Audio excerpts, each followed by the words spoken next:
Gracias. Como lo habíamos platicado, está con nosotros la senadora Kenia López Rabadán. Usted la conoce muy bien, senadora del Partido Acción Nacional, presidenta de la Comisión de Derechos Humanos de lo que se conoce también como la Cámara Alta. Senadora, bienvenida. Hola Ricardo, ¿cómo estás? Muchas gracias por la invitación. Hay mucho que platicar. Traemos las mañaneras bastante bien. Empezamos con eso, senadora. ¿Por qué a casi 3 años de pronto usted bueno, pues un equipo de su partido deciden estas contramañaneras? ¿Por qué tan tarde y cuál es el objetivo? Bueno, déjame decirte que tienes razón, ¿eh? Yo tenía años que había gente a mi alrededor que me decía, no es posible que López Obrador mienta tanto y no haya nadie de la oposición que le diga que miente o que le dé los otros datos, los datos que sí son reales, los datos oficiales, los datos del mismo gobierno de López Obrador, ¿eh, Ricardo? Porque además, déjame decirte que para desmentir a López Obrador, lo único que necesita son los datos de su propio gobierno.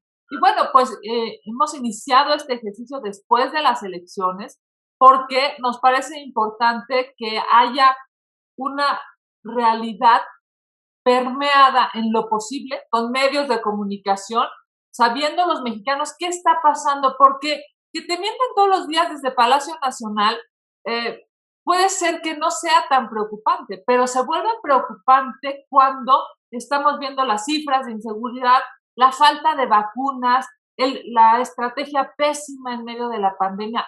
Hoy estamos en esta llamada tercera ola y sigue habiendo mentiras desde Palacio Nacional. Y entonces, ¿cuándo se vuelve preocupante? Cuando esas mentiras generan muertes. ¿Cuándo se vuelve preocupante? Cuando esas mentiras generan homicidios. ¿Cuándo se vuelven preocupantes? Cuando esas mentiras generan pobreza. Por eso es que hemos iniciado este ejercicio con las mañaneras del presidente López Obrador, a lo que nosotros le hemos llamado las contramañaneras. Lo estamos haciendo, Ricardo, desde el Senado de la República. Fíjate nada más, cuando López Obrador la semana pasada quiso denostar este ejercicio, ¿no? Que además es un ejercicio transparente, público, con datos duros del propio gobierno o de organismos no gubernamentales, él dijo, no van a aguantar. Esa fue la, digamos, en su lógica de pensamientos, no van a aguantar. Y yo le dije, por supuesto que voy a aguantar, porque lo que México ya no aguanta es un presidente mentiroso, Ricardo. Y la verdad es que tienes razón. Me parece que bueno, a lo mejor dejamos 3 años, ¿no? De un gobierno que miente sistemáticamente, pero hoy yo estoy convencida, después de las elecciones estoy convencida, porque además para mí ser de la Ciudad de México y ver cómo la gente salió a las calles a decirle ya no queremos tu gobierno, salió a las calles, yo veía las filas, seguramente para quienes viven aquí en el centro, digamos, en la Ciudad de México o en el Estado de México más, había filas enormes, ¿no? Enormes, y cuando ves los resultados de esas casillas, es que perdió López Obrador, que la gente tiene una necesidad de ser escuchada y no de escuchar las mentiras siempre del presidente. A ver, vamos por partes, senadora. ¿Cuánto nos cuesta a los ciudadanos, porque esto se hace desde el Senado, cuánto nos cuesta esta contramañanera? Y si ustedes tienen el dato de lo que cuesta la mañanera de López Obrador. Bueno, déjame decirte que en realidad no hay un sobreprecio, no cuesta nada más porque estamos haciéndolo los mismos colaboradores, digamos, los mismos trabajadores de mi equipo de trabajo. Me llama muchísimo la atención porque yo siempre pensé que iba a ser un ejercicio durísimo en términos de disciplina. La verdad es que sí lo es. Por eso es que cuando tú dices, oye, ¿por qué no hay gente de otros partidos de la oposición, digamos? ¿Por qué no hay gente haciendo la contramañanera? Porque sí es durísima, Ricardo, en términos de disciplina. A ver, primero porque el presidente miente diario y miente un montón. O sea, necesitas estar dándole seguimiento a las mañaneras, que ya de por sí eso sí se requiere estómago, estarlo oyendo durante muchísimo tiempo con la cantidad de cosas infundadas que dice. Y luego tenemos un equipo de trabajo. Fíjate nada más, yo presido la Comisión de Derechos Humanos, presido en este momento la tercera comisión de la Comisión Permanente. Publico en 7 periódicos cada semana, digamos, tengo un trabajo pues rigurosísimo. Soy la legisladora que más iniciativas ha presentado. La verdad es que tengo muchísimo trabajo y hay gente que me dice, pero ¿cómo es posible, no? Que, digamos, que además ahora estés haciendo esto, porque yo estoy absolutamente segura que lo que me tocó en esta generación, Ricardo, seguramente tú lo estás viviendo desde los medios de comunicación, es pues tratar de ser lo más asertiva posible para saber qué puede funcionar. Hemos tenido, digamos, pedazos de nuestra contramañanera que tienen 200,000, 400,000, 600,000 vistas en redes sociales, porque la gente necesita escuchar la verdad. Y hay millones de mexicanos que hoy están esperando eso. Entonces, en términos de lana, o sea, en términos de recursos, no cuesta nada más porque lo hacemos con, digamos, con nuestra propia infraestructura. Los recursos que ya tienen, digamos.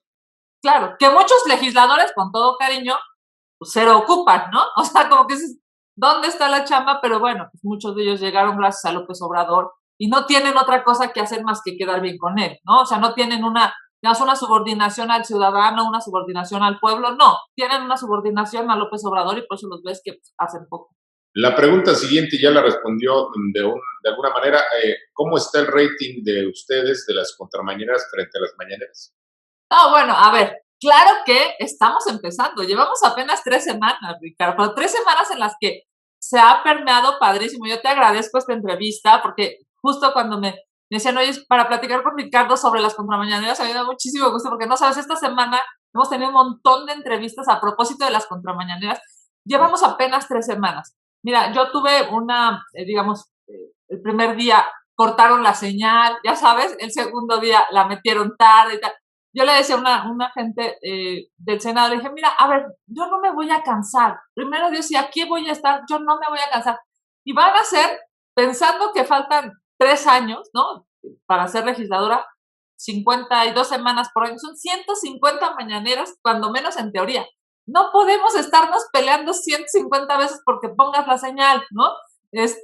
Y yo te voy a decir una cosa, llevamos 3 y ahora sí que dijera aquella, requete bien, no, va súper bien, en términos pues de entender que se necesita este ejercicio. ¿Ya tienen un promedio de las mentiras por día del presidente? Bueno, déjame decirte que no lo tengo yo, lo tiene una empresa que lo mide que se llama Spin, que tiene más de 80 mentiras por día. Además, la curva, Ricardo, no es que, digamos, se está reconociendo de manera social que miente, y bueno, pues, ¿qué pensaría uno? Ahora sí que si ya lo cacharon, ¿no? Pues va a bajar las mentiras, nada, la cantidad de mentiras sube en términos de el discurso presidencial. ¿Por qué sube? Por algo bien elemental, porque la verdad es dolorosa. Ese es el problema. O sea, si el presidente de la República dijera la neta de las cosas, la verdad, lo que realmente está pasando, pues está pasando que estamos en el 4.º país con más muertes en el planeta. En el planeta. No tiene que ver con densidad poblacional, no tiene que ver con si eres una isla o si tienes una frontera. No, en el planeta. Eso tiene digamos, por supuesto que entonces cuando le preguntan cómo va la pandemia, pues el señor lamentablemente, porque además así se ha conducido durante décadas en la política, pues lo que hace es referenciar una mentira en lugar de decir una verdad. En medio minuto, ¿por qué no pasa nada a pesar de las mentiras del presidente?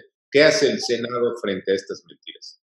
Yo creo que sí está pasando, ¿sabes? O sea, a diferencia de hace 2 años, que se veía durísimo y parecía que hiciera lo que hiciera, no iba a permear, digamos, en la ciudadanía porque era pues, un rockstar en la política, ¿no? O sea, yo me llamaba mucho la atención. Un día lo platicamos aquí en tu programa, o sea, hubo una encuesta en la que el 78, 80% de la gente estaba a favor de lo que decía. Yo decía, es una locura, ¿no? Porque entonces, o sea, ¿qué la gente no está viendo lo que estaba pasando? Llegó a 80, llegó a 84.